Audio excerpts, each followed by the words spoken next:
पल पल न्यूज के न्यूज रूम से मैं हूं आपके साथ नदीम अकरम। बरेली में मौलाना तौकीर रजा खान साहब ने एक ऐलान किया जिसमें साफ शब्दों में उन्होंने कहा कि जो नरसंहार का ऐलान कर रहे हैं वो लोगों से, अगर सरकार हमें मरवाना चाहती है अपने उन आतंकियों से मरवाए, चाहे हमें जिससे मरवाना हो मरवाए। हम 7 जनवरी जुम्मे की नमाज के बाद वहां हजारों की संख्या में मौजूद होंगे, एक एक करके हर जुम्मे को लोग जुटेंगे, आप हमें मरवा दीजिए। इस ऐलान के बाद जो है बवाल मचा हुआ है और जब हजारों की तादाद में लोग इस्लामिया ग्राउंड में मौजूद हुए तो एक बवाल मचा हुआ है। उस बवाल में भारतीय जनता पार्टी के आला कमान नेता कूद रहे हैं तो वहीं कई महंत खुले तौर पर धमकी दे रहे हैं कि 24 घंटे के अंदर अगर मौलाना तौकीर रजा खान ने माफी नहीं मांगी तो उनके साथ कुछ भी हो सकता है। और अब गोदी मीडिया के बड़े बड़े चेहरे, जो जहरीले पत्रकार हैं, जो सिर्फ हिंदू मुसलमान के नाम पर अपनी रोटियां सेकते हैं और एक खास समुदाय को कटघरे में ला करके खड़ा करते हैं, वो पत्रकार भी इस मैदान में कूद चुके हैं। मौलाना तौकीर रजा खान की उन बातों को शेयर करते हुए दिखाई दे रहे हैं जो उस प्रोग्राम में कही नहीं गई। जो एक हवा बनाई जा रही है मौलाना तौकीर रजा खान के नाम पर, उसमें दीपक चौरसिया ने भी एक ट्वीट किया है। दीपक चौरसिया ने क्या कुछ कहा है एक बार इसको आपको बता दूं। मुस्लिमों ने कानून हाथ में ले लिया तो हिंदुओं को भागने की जगह नहीं मिलेगी। बरेली में तौकीर रजा का बयान। वामपंथियों और तथाकथित हिंदू बुद्धिजीवी कुछ बोलेंगे भी इस पर। योगी सरकार को ऐसे दंगाई बयान देने वालों के खिलाफ कड़ी कार्रवाई करनी चाहिए।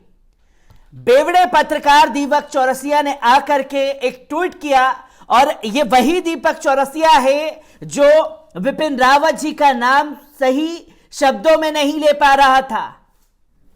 टल्ली होकर के रिपोर्टिंग करने पहुंचे तो टल्ली होकर के ट्वीट भी कर दिया, क्योंकि उस प्रोग्राम में हम भी मौजूद थे। कोई ऐसी बातें हिंदुओं के लिए नहीं कही गई जो कि दीपक चौरसिया लोगों को बरगलाने का काम कर रहा है।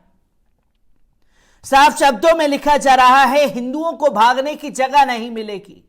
और जो भी ये वीडियो देख रहे हैं उन लोगों से मैं कहना चाहूंगा, जितने भी लोग उस दौरान प्रोग्राम में मौजूद थे वो मौलाना तौकीर रजा खान की पूरी वीडियो को सेफ अपने पास करके रखें, क्योंकि छोटी छोटी क्लिप को काट करके एक हिंदू मुस्लिम का माहौल बनाने की कोशिश भारतीय जनता पार्टी के नेताओं द्वारा, उनके आईटी सेल द्वारा और खासतौर पर ऐसे गिद्ध पत्रकारों की वजह से निशाना बनाने की मुस्लिम समुदाय को कोशिश की जाएगी। शायद दीपक चौरसिया उस ग्राउंड में मौजूद नहीं थे, जिसे नहीं सुना वो बातें कह दी गई। और जो बातें मौलाना तौकीर रजा खान ने उन मंच से खड़े होकर के कही है, 3 मिनट के इस वीडियो पर आप लोग पहले नजर डाल लीजिए। लड़ाई तो हमारे खून में है, हम पैदाइशी लड़ाकू हैं। लड़ना है लेकिन हम तुमसे नहीं लड़ना चाहते, क्योंकि तुम हमारे देश के नागरिक हो, तुम हमारे अपने देश के, हमारे हिंदुस्तानी भाई हो। हम तुमसे नहीं लड़ना चाहते। अगर लड़ना है तो चलो, देखे तुम्हारी बहादुरी। चलो चाइना के बॉर्डर पर,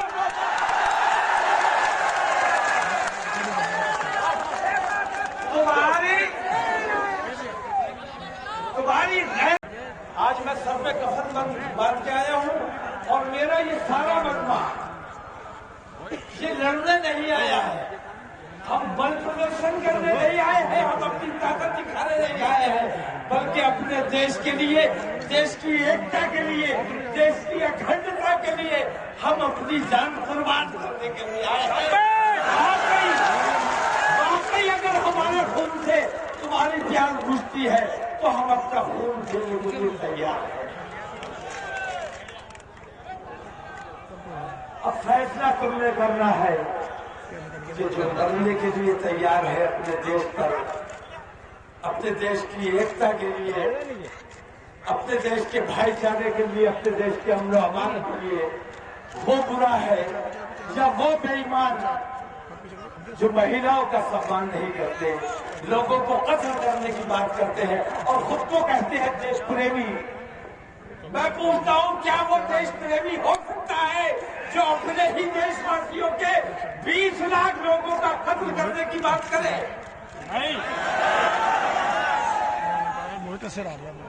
तो दोस्तों, आपने देखा कि मौलाना तौकीर रजा खान ने साफ शब्दों में कहा कि हम जो है यहां अपने हिंदू भाइयों से लड़ने नहीं आए हैं, हम यहां किसी से लड़ने नहीं आए हैं, हम अपनी देश की एकता और अखंडता को बचाने के लिए यहां मौजूद हैं। हम देश के लिए कुर्बान होने आए हैं, हम अपने हाथों में तिरंगा लेकर के आए हैं। शायद इन शब्दों को दीपक चौरसिया ने नहीं सुना, किसी ने हवा उड़ाई और उस पर दीपक चौरसिया ने ट्वीट कर दिया। और साथ ही साथ जो जज्बा मुस्लिम समुदाय का इस्लामिया ग्राउंड में देखने को मिला, उन विजुअल्स को कैद करने में गोदी मीडिया के जो कैमरामैन थे वो चूक गए, क्योंकि हाथों में तिरंगा मौलाना तौकीर रजा खान ने लहराया, वो शायद इन दंगाई पत्रकारों को नजर नहीं आया। और तुरंत दीपक चौरसिया के इस ट्वीट को लेकर के रिट्वीट किया जाता है बरेली पुलिस प्रशासन द्वारा।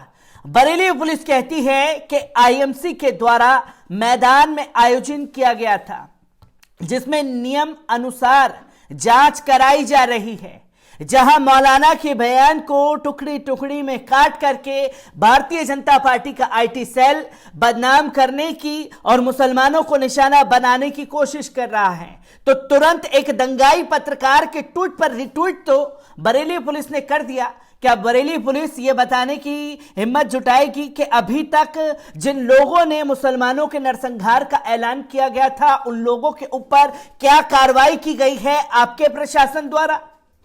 और बल्कि आपके ही प्रशासन द्वारा गुंडा एक्ट लगा दिया गया है। उस गुंडे एक्ट के तहत अभी तक वो शख्स खुले आसमानों के नीचे आजाद कैसे घूम रहा है, जो लगातार हिंदू मुस्लिम के नाम पर समाज में जहर घोल रहा है? बरेली पुलिस इसका जवाब शायद ना दे पाए, क्योंकि हुक्मरानों के इशारे पर एक दंगाई पत्रकार ने ट्वीट किया तो उसको रिट्वीट करते हुए बरेली पुलिस ने भी जवाब दे दिया। इसी के साथ साथ मौलाना के बयान को लेकर के एक विकास दुबे नाम का अंधभक्त लिखता है, जांच ही होगी या इस पर एक्शन भी होगा सर, बरेली पुलिस को टैग करके लिखा जाता है। तो वहीं दूसरा अंधभक्त दीपक चौरसिया के बयान को लेकर के लिखता है, आत्मनिर्भर पंकज, ऐसे सब दंगा भड़काने वालों तत्वों पर कड़ा एक्शन लेने की जरूरत है सर। ये बातें जो हैं कही जाती हैं बरेली पुलिस के रिट्वीट के बाद। तो वहीं एक रॉफी गांधी साफ शब्दों में लिखते हैं कि दीपक चौरसिया सर, बाकी आपको ना जाने कितने भाषण होते हैं, वो नहीं दिखते। एक दलाल ने मेंशन करा, फौरन आ गए आप। वाह सर, आप चौथा स्तंभ हैं जहां धर्म संसद के नाम पर मुसलमानों के नरसंहार का ऐलान कर दिया गया, पर दीपक चौरसिया की जुबान नहीं निकली, ना उन लोगों के खिलाफ ट्वीट करने की हिम्मत जुटाई। यहां उन दंगाइयों को एक मंच से ऐलान देने की कोशिश की गई तो फौरन आकर के आपने रिट्वीट कर दिया। इन चीजों को लोग देख भी रहे हैं और समझ भी रहे हैं। तो वहीं अमरीश कुमार रस्तोगी लिखते हैं कि 300 लोगों की परमिशन और 50,000 की भीड़, जबकि यह शख्स 2010 में भी दंगा भड़का चुका है बरेली में। मौलाना तौकीर रजा खान को लेकर के अमरीश कुमार रस्तोगी द्वारा ये बातें कही गई। 300 लोगों का जिक्र, परमिशन किसने दी, किसने ये हवा उड़ाई, इन बातों को भी जांच का विषय है। क्योंकि परमिशन जो है पहले दी नहीं जा रही थी, क्योंकि इससे पहले बैरिस्टर असदुद्दीन ओवैसी की रैली इस्लामिया ग्राउंड में थी, जिसकी परमिशन को कैंसिल किया गया और फिर मीडिया में ये बताने की कोशिश की गई प्रशासन द्वारा कि तौकीर रजा को भी जो है हम लोग इजाजत नहीं देंगे। फिर आधी रात को इजाजत मिलती है, जहां पहले ही ऐलान किया गया था कि 20,000 लोग वहां इकट्ठा होंगे। इन चीजों की भी जांच होनी चाहिए। इसी के साथ साथ तमाम चीजें जो हैं वो सामने आई, जिसमें दीपक चौरसिया ने खुल करके जहर उगला। पर दीपक चौरसिया के सामने ये अखबार का स्क्रीनशॉट आप देख रहे होंगे, जहां साफ शब्दों में ये कहा गया, जो कि मीडिया बता रहा है कि मौलाना तौकीर रजा खान गृह युद्ध की धमकी दे रहे हैं। जहां जागरण लिखता है, मुसलमानों का टूट रहा सब्र पर नहीं चाहते गृह युद्ध।